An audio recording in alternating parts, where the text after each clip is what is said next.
Hey, I'm here with Uwe at Batalladores in Zaragoza, a very nice Spanish convention, and we thought it would be a great opportunity to talk about Sound of Drums and talk about what's the lineup, but also maybe the story behind this publishing company.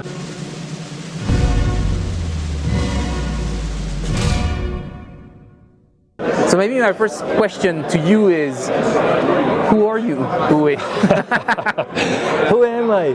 That's a very good question. Normally when people ask me, where do you come from? I'm German, living now in Switzerland, but I'm European. And I have been in the gaming business for many, many years, from 1993 until 2008, working for different companies, finally creating my own company, which was called Pro Ludo, a German company that was doing distribution and publishing. And in 2006 I sold that company to Asmodee. Then I left the business and did something else. I was working as a football coach in Switzerland. I had a couple of retail stores in fashion. And finally I decided to go back and publish games that I always wanted to Your first love. see published. Yeah. My true love. Your true love. First it's my wife, second it's maybe football, but my inner love is board games and strategy games. And I wanted to publish games that I always wanted to see published. So what are the specificities of the game that you publish? Because most of them are historical, obviously, or all of them actually are historical. All of them. But you always have kind of a new or different approach than what we would expect for those kind of games. So what makes a game a Sound of Drums game? So first of all, as you say, we do only historical board games, strategy games, and the main focus is when you play a game, what is the most fun part? What is what you like most while playing? In my opinion, it is not struggling with the rules. It's not needing to understand how a game works. For me, the fun part playing games is taking decisions. So in order to focus on gameplay and in order to really have fun and enjoy the game experience is being able to really play and take decisions. So this means we will not have 25 charts and tables. We will not have any complicated procedures, any complex rules. In our designs I prefer to have 3 easy rules, easy to understand, easy to remember, but which are connected. And this gives a deep gameplay and a high level of the need of taking decisions. This is, let's say, the main focus on design on our games. I was and I am and I still am a traditional hex and counter war game. Yeah. I love these, and this is, let's say, my true passion is traditional hex and counter war game. And my idea was, talking about design, keeping it still traditional. This means a hex and counter. When we take a look at ILO, for example, it's a traditional hex and counter war game, but we bring a lot of new ideas and concepts into this, and we try to combine high production quality and innovative game concepts and combine them with traditional hex and counter aspects. And feedback for ILO was tremendous. As we talked, we still work on the rules, and there's a lot of feedback, and we have a lot of suggestions, and we do still develop the game system to really have it waterproof. And to come back to your question, this was our first design, and the idea was to create a game series of 3 games, 4 expansions. And to come back to your question, how successful was it? It is very successful. We are now having the second edition already on the market. We did a couple of minor improvements to game components, but the game as it is very well received by the community. And I love the aesthetic. So you said that you were traditionally a hex and counter guy, and I think we can really see it in the games that you're publishing. As you said, Elo, but I think even this one was like traditional traditional big civilization hex and counter game that you would see in the 80s or something like this.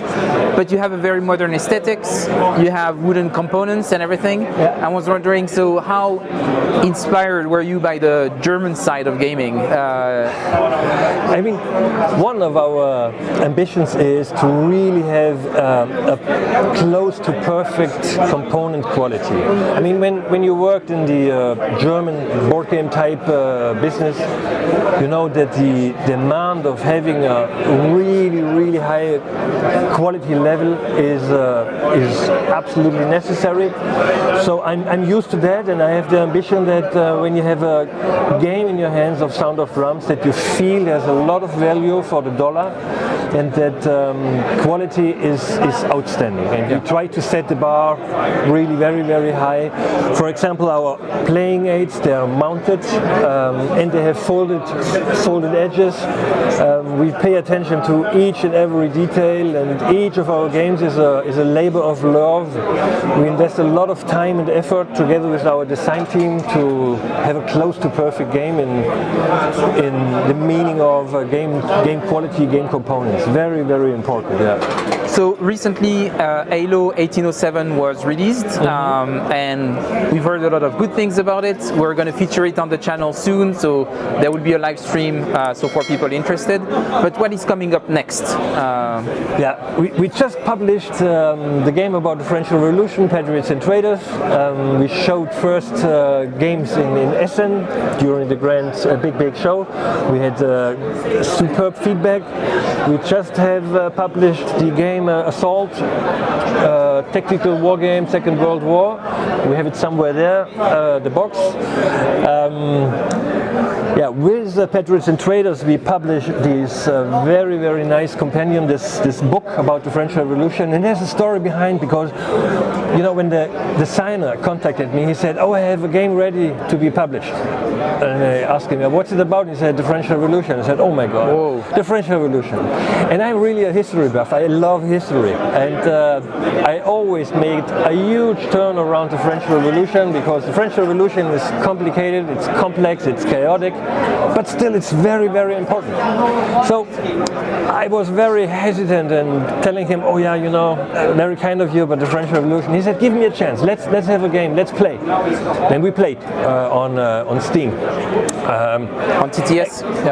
On Tabletop Simulation? Tabletop Simulation. We started to play, but after 10 minutes we quit. Why? Because he started to talk about the French Revolution, and all of a sudden I was hooked. I was hooked to the subject. I was hooked to the topic, and it was so great. And Jason, the designer of Patriots and Traders, is an absolute expert. And we talked about 2 hours about the French Revolution. We replayed the game later, and I discovered it's a really nice card-driven game. 5 asymmetric factions with a common goal to avoid that the coalition armies reach Paris. Except for the royalist, he is welcoming the coalition armies in Paris to end the French Revolution. And then when I was thinking about publishing the game, yes or no, I asked a couple of friends and gamers what they know about the French Revolution. And the reaction was always the same. "Oh yeah, don't know too much about it, too complex, too complicated, but a fascinating topic in a way." So I asked Jason if he's able to write a small, short introductory book to help people to understand the French Revolution, because at the end, if you know a little bit about the French Revolution, it's a fascinating topic. A lot of things happened during that period, and the game is settled in 1793, so 4 years after the French Revolution, so during the period of terror. Yeah, high level of tension. Oh, yeah. I think it's really interesting that you focus on a specific year, because I think French Revolution, a bit like the Russian Civil War, for example, those events are so complex that I think trying to cover all of it in a single system can be too overwhelming. Yes. But focusing on specific periods is very clever, and I must say, it's one of the games I'm the most excited to play.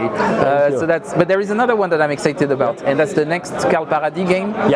Can you tell us a bit more about this? Battle Commander. So when I said that I'm a traditional hex and counter wargamer, this is still true. And I also said that we try to be innovative, and with Battle Commander I have the feeling that it could be a new genre of strategy game, like it happened with Command and Colors by Richard Borg, highly successful. And with Battle Commander we do not have hexagons, we do not have counters. But wait a minute, you don't have hexagons, you have squares. Yes. But each square is adjacent to 6 other squares. Yes. So it is an hexagon.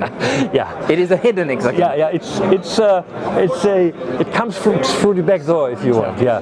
And we work with customized wooden meeples. And as you already noticed with the history of Ancient Seas today, with the possibilities in with laser cut wooden pieces, you have a lot of possibilities and a lot of options how to design really nice wooden pieces. And the wooden pieces in Battle Commander, they will be silk printed. In my opinion, they really look outstanding. Yeah. When are you planning on having it released? Yeah, it's currently on GameFound. We just started the campaign. We launched the campaign 3 days ago. It was funded within 1 hour, within 1 hour 20. Yeah, we unlocked almost all stretch goals within 48 hours. So the reception, the feedback is really tremendous. It's really superb. We are very, very happy. And as I always say with our crowdfunding campaigns, with our games, I say we are close to have finished all the graphical elements. My graphic designer, he will kill me for that because he hates when I'm too optimistic and when I'm too positive. But we are close to have all the graphic files. And the idea is to have the files for a pre-production copy ready at the end of the campaign. We will publish the rules. I think today in the campaign we will have an update and publish the layouted rules for Battle Commander. And I think we will have it in stock next March, next April, because I know that crowdfunding is a two-sided sword, and it's very important for visibility. It's a very, very good marketing tool besides collecting some funds, which is a really, really important side effect. But I do not want backers to wait too long, and my goal is, my ambition is to really publish the game very quickly and not have games wait a year or 18 months, which is normally the case. We really try to speed. And maybe one last question. So as I said, a lot of people were excited about ILO 1807. Yes. I guess you want to expand on the system, because once you have a Napoleonic system, why not do one of the 500 other battles that exist? Yeah. What is the next battle that we can expect in that system? Yeah, the next battle, and we are going to start market that battle, the volume 2, is Quatre Bras and Wartenburg 1813. So this will be a double feature, so 2 battles in 1 box. And the idea behind was that me personally, I love the 1815 battles because they were very dramatic and so on and so forth.